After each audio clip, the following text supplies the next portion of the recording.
Hello and welcome to another Digital Workplace Updates video from the world of Microsoft 365. I'm David, and let's jump right into some updates from the past month. 2Lead is a remote-first company based out of Canada. What makes a world-class Microsoft 365 intranet and digital workplace? Now, with the exception of a couple SharePoint updates that are really good to share, this could otherwise have been really called the Viva Connections preview month, but there have been a couple other nice updates, so I'll start with those. And in the context of SharePoint, one on the team site side of things, which sometimes feels like it get neglected compared to communication sites, we're seeing here the ability coming out to switch our left-hand traditional navigation we've long had for team sites into an horizontal model, which is great, right? I think a lot of people have really come to like that in communication sites, and it makes a lot of sense to make that available on team sites. The only thing that I'm a little bit torn about is that it won't now be a surefire, easy way to tell a team site from a communication site, as both can now use the horizontal model. So keep that in mind. I think the bigger announcement, obviously for almost everyone, was the Hub of Hubs starting to be released. Really excited for this because so many companies, I think, have really struggled with that one layer of hubs and not really being able to nest or structure hubs as parents of other hubs, right? Which oftentimes when your content grows beyond a certain kind of threshold, we start to see the need for. So this is going to be great for a lot of companies who really struggled in the past with compromises they've had to make about how to structure things. That should be simplified and resolved, and we're seeing, at least from the documentation today, that it looks like this will be something managed in the SharePoint admin layer, not kind of within a SharePoint site settings itself. So really looking forward to playing with this, and I think this really opens things up for those larger organizations. Now moving to Teams, before we jump to the theme of the month of Viva Connections, let's talk a little bit about replies. We've been waiting for a while for the ability to reply in context with the quoted message as part of kind of an embedded response. Pretty much every IM tool on the planet has this, and even Teams and mobile had this, but we didn't have the ability for some reason to do this in desktop. Now, really like seeing that this is finally rolling out. I am a little perplexed why we can't do this in channel conversations and only in one-to-one messages, i.e. direct messages, but hopefully that's just a temporary thing and we see that roll out there as well. But in the interim, I'll take it. It's still an improvement, and hope that there's more to come. Now, moving forward to Viva Connections, like I said, public preview rolled out about a couple weeks ago for this. And there were actually a lot of small embedded announcements within that larger umbrella announcement of Viva Connections. And I would argue that even if you're not necessarily ready for Viva Connections, there are enhancements and innovations here that you can use independent of Viva Connections as well. So don't be thrown off by that label. If you're just kind of really heavily invested right now in SharePoint, some of these will be very interesting to you as well. So one of them was the dashboard web part, right? The dashboard web part I think of as this card-based actionable experience that is very targeted and personalized to our end users. This really helps drive engagement, traffic, and traction of our intranets in general by making them places where people come to get work done, come to complete core tasks or things that they need to do as part of their day. So having this actionable card layout and the ease in which we've seen marketing materials show creating those cards has been really compelling and really exciting. So seeing this land and the ability to play with this over the last couple of weeks has been a lot of fun.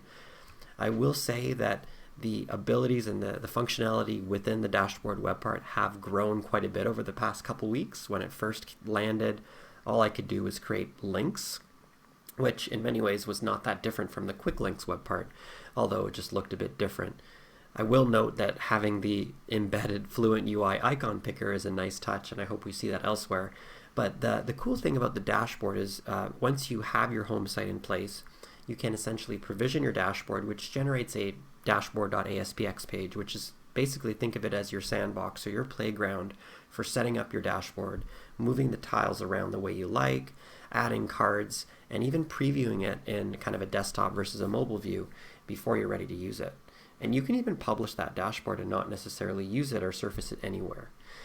Once you're ready for that, though, you can essentially go on any page, like your intranet homepage, drop a dashboard web part in the place you like on the page and start to see the cards laid out exactly the way you design them in your kind of designer view. So really nice to see this.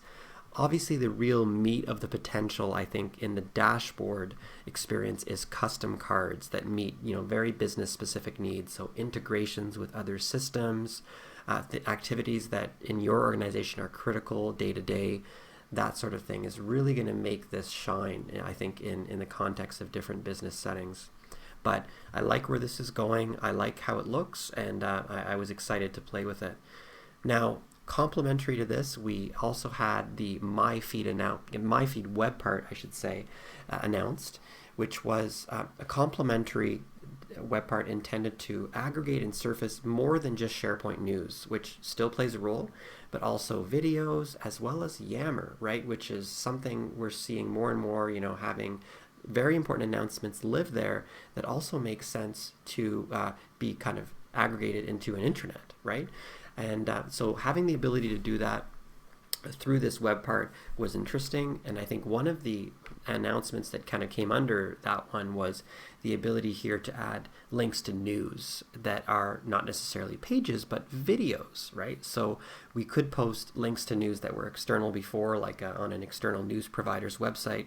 But now, instead of having to create a news page and embed to host a video, just as we had done previously, you can directly link right to a video and have that card show up as part of the MyFeed web part and immediately launch that video for users. So it's a really good experience, but do keep in mind that right now it's only going to surface in that MyFeed web part. So looks good. I like that kind of shortcut that we have. It's an additional tool we can use, and it really aligns nicely with the new stream, right? The modern stream, where we can create and locate and store our videos anywhere we like, in SharePoint even, which used to be a huge no-no, or OneDrive, and just grab the links to them where they live and drop that link into this and have it generate a nice card for us. So really like seeing that. It makes sense in parallel with the evolution of Stream. Makes sense as well in the evolution of intranets being increasingly personalized. So this is, I think, a great touch. Now, you'll notice here in some of my samples for the MyFeed, we see boosted, right? Which should be a call out to those who have been eagerly watching the News Boost feature that we're starting to see this roll out. Now, I will tell you that it's not on par with what we saw in the marketing materials, and it's not unusual, right? We're seeing kind of probably a gradual rollout towards that. I had been really excited about some of the more dynamic news boosting where, until a news post was viewed by a specific user, only then would it drop off the top of their feed, that sort of thing.